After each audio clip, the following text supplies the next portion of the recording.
markay balaayad timaado in la isu duceeyo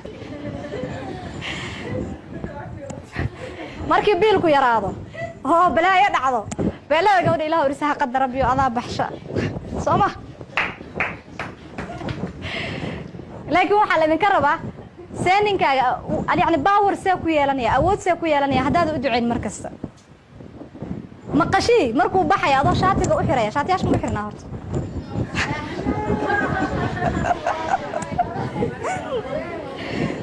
adoo shaatiga u xiraya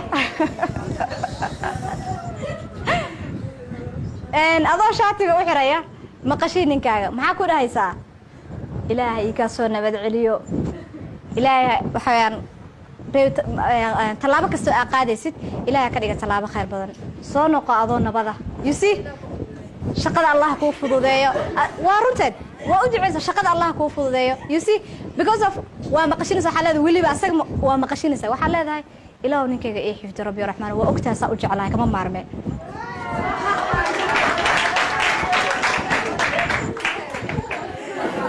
oo waa runteed miyaa ka maarantaa hadduu inta kaa tago kuu soo laaban waayo maxaa samaynaysaa soo ma wareeraysid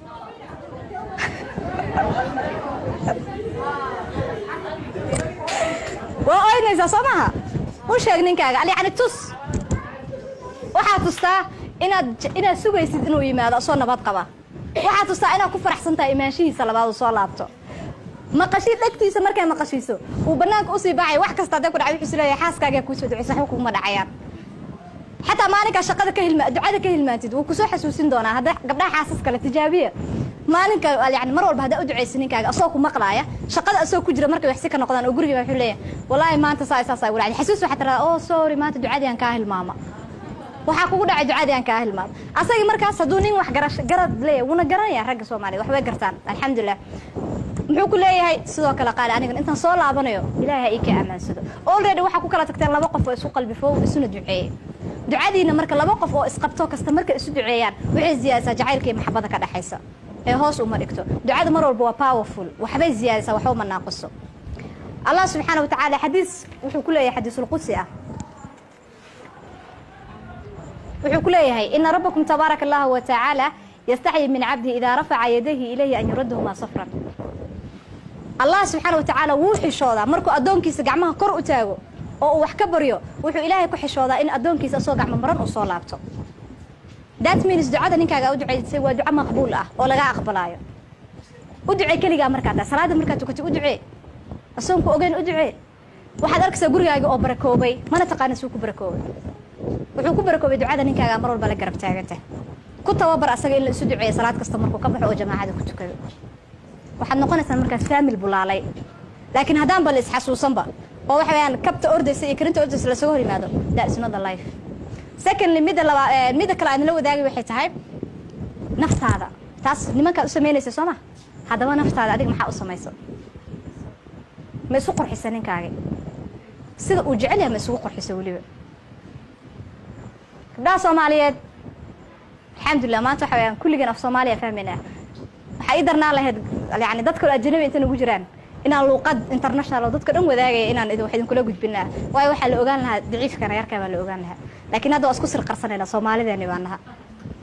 gabdhaha Soomaalida waxaan ku xunnahay oo mar walba ragga Soomaalida ay nooga soo cabtaan oo mar walba ninka niyadiisa sii jeedisa maxaa kamid ah nadaafadii gabar kasta markay banaanka taagan tahay oo aan la qabin oo gabar ay tahay oo calaf doon ay tahay gabar ka qurux badan ma leh حتى مالك أي يعني بحيث أي مال آديس ويصوت بالعارس تحول هاي بريمال أصحى كان رئيسي because she wanted to become beautiful إنها قروح بدنا تعرفها لكن مركي الجورسدو هل ده مالك إيشو ورنا شبكة كتب مالك كو لو أور بالله ده ما ولع يصاقله that is the end of the life كمان الصوماليات إن استرترتو نينك المرة بأي صغيرك تعرسات هذا يكوه وأسكوده ماتا هبين كلا أراسا أوجودهم بس تطبط أي كبحث حال إذا كرب أمريكا waxyaabaha dadka qalbigooda soo jiita indhaha dadka maxaa soo jiita quruxda ninkaaga hada u hadiyaysid quruxdaada uma leen ma inuu meel kale ka fiirinayo soo qurxin ninkaaga nadaafadu waa qayb kamid ah nolosha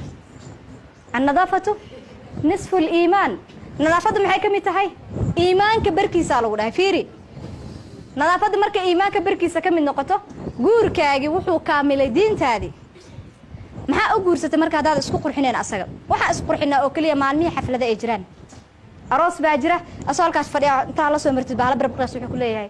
xataa way barteen nimanka soomaaliyeed maalinku ku arka adoo qurux badan wuxuu ku leeyahay maanta maxaa jira ma martaqaad baa jira soma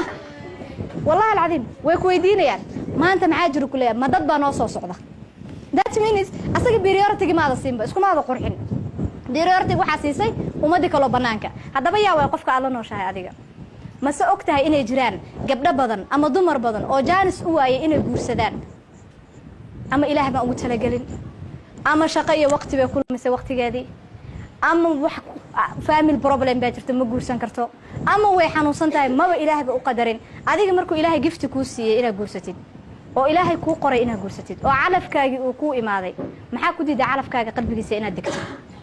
oo soo jiidatid maxaa isla mid dhigaysaa yani qof aan waxba haysan ninkaaga mar walba isku qurxi ninka markuu yimaado maxaa sameynaa for example dhaqamada Soomaalida waxa kamid ah dad baa ku imaanaya mar walba qolka ninkaaga ha ka duwanaado qolalka kale billahi calaykum see uga duwanaanaya anaga waxaan sameynaa family oo kale waa weyn Sooma war xataa joodar yar meel haduu ka leeyahay oo la seexan karin yani nolosh moogta waxa laga bilaabaa mar walba meesha u hooseysa ha ka bilaabin dabaqyo hadaan deganahay meesha u hooseysa hadii yani gurigaas dad isgeey aysan joogin oo meel la kala seexdo la waayo oo asagii adiga halka joodar idin yaala joodarigiisas iyo go'iisas iyo barkintiisas ha ka duwanaado joodariga dad kale ay isticmaalaan qolkiisa markaad priority ninkaaga siisid gogashiisa markaad siisid priority muhiimadda markaa gogashiisa aad taagtid ninkaaga meel uu ku nasta hadhow markuu yimaado qalbigiisa dhan waa degaya daalka iyo dhibka uu soo marayna uu hilmaamaya laakiin markuu noo yimaado sariirtii oo gabar ka soo asxaabtayda markay ii ama reerkayga gabdhihii ila joogay maanta dhan ku kor fadhiyeen oo anigu aan maanta dhan marna geeska uga baxay oo cunugii maanta dhan halkaa ka orday oo basaasad caanaha xagga geeska ay ka taala sariirta what kind of life is that nolosha ninkaaga uu yani markaa helaya maxay tahay ma hilmaamaya daalka iyo dhibka uu soo maray ma hilmaamayo meesha intay uga laba ziyaado wuxuu leeyahay wallahi meesha nolol iima taalo una iska tagaya laakiin maxaa laga rabaa inaad priority siisid muhiimadda nadaafadda gurigaaga adigi gogoshiisi awlaadi waa in guriga markuu ninka soo galo ku farxaa nolosha aad ku sugantihiin ma ahan inuu ka xanaaqo ama uu ka naxo markaas ninka uu soo xiisaya guriga imaashiisa tan labaad aan sameeyno waxay tahay waxaan sameeynaa mostly gabdhaha Soomaaliyeed iyo ragga Soomaaliyeedba dabeecadaha kale aan leenahay waxay tahay waan idin sheegay waxa isku guursanaa baan idin dhahay inaa awlaad kaliya iska helno laakiin iskuma guursano nolol inaa isasiirno Allah subhanahu wa ta'ala wuxuu idin leeyahay quraankiisa wa idha wasayna al-insana biwalidayhi hamalathu ummuhu kurhan wa wada'athu kurhan wa hamluhu fisaluhu 30 shahra Allah subhanahu wa ta'ala wuxuu labadaas sano xawleeni kaamilayna noo yiri waxay danta ugu jirtaa baan familka oo dhan ee ma aan in cunuga kaliya danta ugu jirto familka ninka seebadan ugu jirta adiga seebadan ugu jirta cunuga waaba garanna naas baa wax weyn ilaahay baa ugu tala galayba adiga waxay danku ugu jirtaa inaa nasatid markuu ilaahay 2 sano ku yiri kala weynaysi awlaadaada 2 sano ma ahan sanad kasta inaad dhashid waayo hadaa sanad kasta dhashid waxa dhamaanaya muuqaalkaaga waxa dhamaanaya jirkaaga waxa dhamaanaya maskaxdaada caafimaadkaaga kulli waa soo gabagaboobaysaa waxaad isticmaalaysaa awood uu isan ilaahay kuugu talagalay inaad degdeg u isticmaashid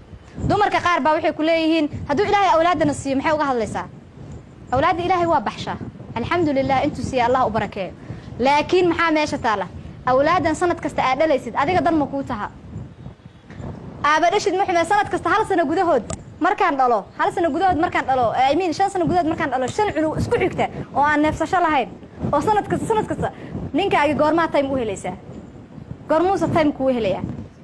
ma isweydiiseen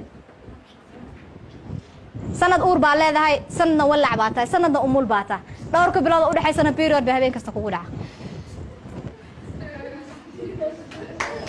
Soma marka dadka goormay nolol qaybsanayaan horta goorma isfahmayaan goorma nolosha romantic ah ninka karabti goorma ka helaysaa time ba hadaadan siinba ragga qaar baa waxay jecel yihiin sanad kasta inay dhasho intuu ka fakaraya inuu reer badiyo oo uu ka fakaraya inuu biri magac yeesho la dhaho wiilkii reer hebel ah in hebel wuxuu dhalay 20 wiil waxa kaaga fiican haduu ilaahay ku siiyo 5 taas oo si fiican inta u korsatid moral fiican aad ku soo saartid birina mustaqbalkooda ay ku noqon dad u aaya waayo maanta maxaan soo saarnaa 20 caruur oo 20 kuwa jokoraa yihiin 20 kuwa nolol aan haysan waxaad maanta waaqaca taagan fiiriya waxaan joognaa dalkan Kenya wadankeena Soomaaliya aan ka soo tagnay waxa arkaysaa cunug yar oo 3 sano jiro ama 2 sano jiro la ordaya maxaan ku dhihi jiray taayir bir gar hada dad markaas dag ku dakhrayaa caruurta ka shan jirka agtooda lama mari jirin laakiin halkan wali ma aragtay cunug wadada ordaya wali ma aragteen cunug kasta iskuul buu galaa gurigiisa homeworkisa dadkii waxay isu fahmeen oo nolosha isku fahmeen awlaad inay helaan laakiin awlaad ina iska dhashid maahan awlaad ma awoodaan nolol fiican ina siisid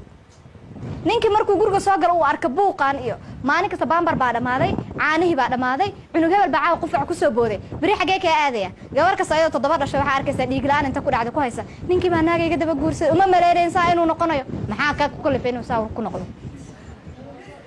yaa ku kalifay هذا كو كلفاي واي واحد قال يعني سميسي اولادنا نولل مسينس اسغنا تايم uma haysid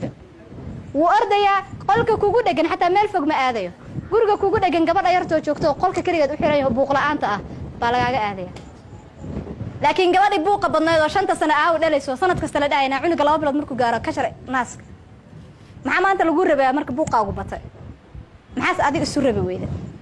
markaas waxaan bilaabaynaa hooyo kasta inay tiraado wallahi billahi ninka aan islaha meel yani biribu meel ka la soo baxay meelna igala muu soo bixino 8 aan oo dhalay buu halka ka dhaqaaqa abood alxamdulillah ilaahay awlaad waa baxsha laakiin ilaahay awlaad sida Soomaalida ay yani qaladka fikradda ay ka aamineen ma aha sida ilaahay uu tala galay ilaahay awlaad wuxuu ku ay kala weynaysi nolol si farxad si adii asagna nolol isku helay farxad waxaan idin kula talinayaa mar walba xawlayni kaamileen inaa ka dhabaysaan